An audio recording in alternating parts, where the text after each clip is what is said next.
අමරිකා එක්සත් ජනපද බුද්ධි තොරතුරු නියෝජ්‍ය අධ්‍යක්ෂ මැතිව් කුයින් මේ ඔහු නිවේදනය කරනු ලබන්නේ මේ වන විට දබල මන්දිරය ආශ්‍රිතව වෙඩි තැබීමේ සිදුවීමක් සිදුව ඇති බව තහවුරු කරමින් ඒ අනුව තනි පුද්ගලයෙක් ආයුධ අතදරමින් දබල මන්දිරය ආශ්‍රිත ප්‍රදේශයේ යම් වෙඩි තැබීමක් සිදු කර ඇති බවට ඔහු ප්‍රකාශ කරනවා.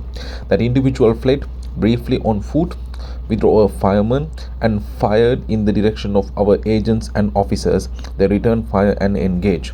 Queen ප්‍රකාශ කරන ආකාරයට ඔහු ආරක්ෂකංශ නිලධාරීන්ට වෙඩි තැබීමක් සිදු කර තිබෙනවා. ඉන් අනතුරුව ඊට ප්‍රතිචාර දක්වමින් ආරක්ෂකංශ නිලධාරීන්ද ප්‍රහාරයක් එල්ල කර තිබෙනවා. මේ සමගින් යම් ආකාරයකින් තුවාල සිදුවීම් වාර්තා වී ඇති බවට තහවුරු වෙනවා. නමුත් ප්‍රහාර එල්ල කරන ලද පාර්ශවය පිළිබඳ තොරතුරක් නැහැ. මේදී කිසිවෙකුගේ ජීවිත හානි සිදු වෙලා නැහැ කියලා තමයි බුද්ධි ප්‍රධානියා තහවුරු කරන්නේ.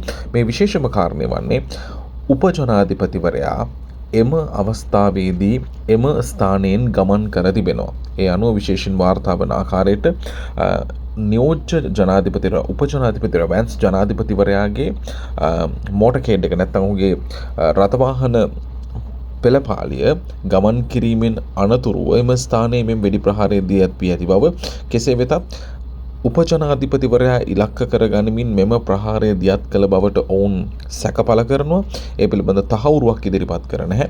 නමුත් උපජනාධිපතිවරයාගේ රථවාහන ගමන් කිරීමත් සමගම මෙම වෙඩි ප්‍රහාරය එල්ලවීම නිසා තමයි මේ පිළිබඳ විශේෂ අවධානයක් යොමු වී තිබෙන්නේ. කෙසේ වෙතත් මේ වෙදී ඉරානය යළිත් එක්සත් අරබ් රාජ්‍යයට පහර දීමත් සමග සහ ඇමරිකාව සමගින් ඉරානය යලි යුද මේ තත්ත්වය නිර්මාණය වීම තුළ මෙය සුවිශේෂී සිදුවීමක් බවට පත්ව තිබෙනවා.